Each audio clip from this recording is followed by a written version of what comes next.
हमारा बेंचमार्क अब ये होना चाहिए कि बीते 12 वर्षों में जो स्पीड और स्केल हमारी रही है उसको हम और अधिक बड़ा और व्यापक कैसे बना सके। પીએમ મોદીની આવનારા દિવસોમાં રિફોર્મની ગતિ વધુ ઝડપી બનાવવાની જાહેરાત. કહ્યું 2047નો લક્ષ્ય પૂરો કરવા માટે છેલ્લા 12 વર્ષોની સરખામણીએ વધારે ઝડપી થશે રિફોર્મની ગતિ.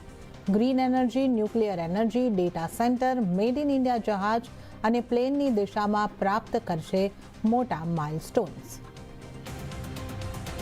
પશ્ચિમ એશિયામાં ફરી ભડકી યુદ્ધની આગ. અમેરિકાના હુમલાના જવાબમાં ઈરાને કુવૈત, બહેરીન, જોર્ડનમાં કર્યો મિસાઇલ હુમલો.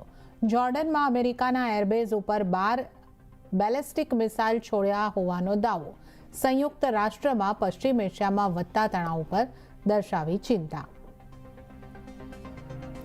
સ્ટ્રેટ ઓફ હોર્મુઝ પાસે વધુ એક ભારતીય જહાજ એમટી જલવીર ઉપર હુમલો. ગઈકાલે એમટી સેટેબલો પર થયો હતો હુમલો. હુમલામાં 24 ભારતીયોમાંથી 21ને સુરક્ષિત બચાવવામાં આવ્યા, જ્યારે કે 3 ભારતીયોના મોત.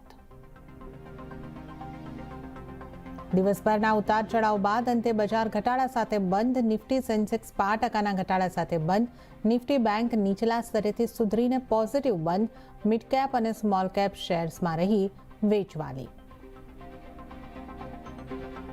શુગર સેક્ટરને સરકારે આપી મોટી રાહત. ઇથેનોલ બ્લેન્ડેડ ફ્યુએલને પ્રોત્સાહન આપવા માટે સરકારે આપી એક્સાઇઝ ડ્યુટીમાં છૂટ. E22, E25, E27, E30ને થશે ફાયદો. નીતિ આયોગની 11મી ગવર્નિંગ કાઉન્સિલની બેઠક શરૂ.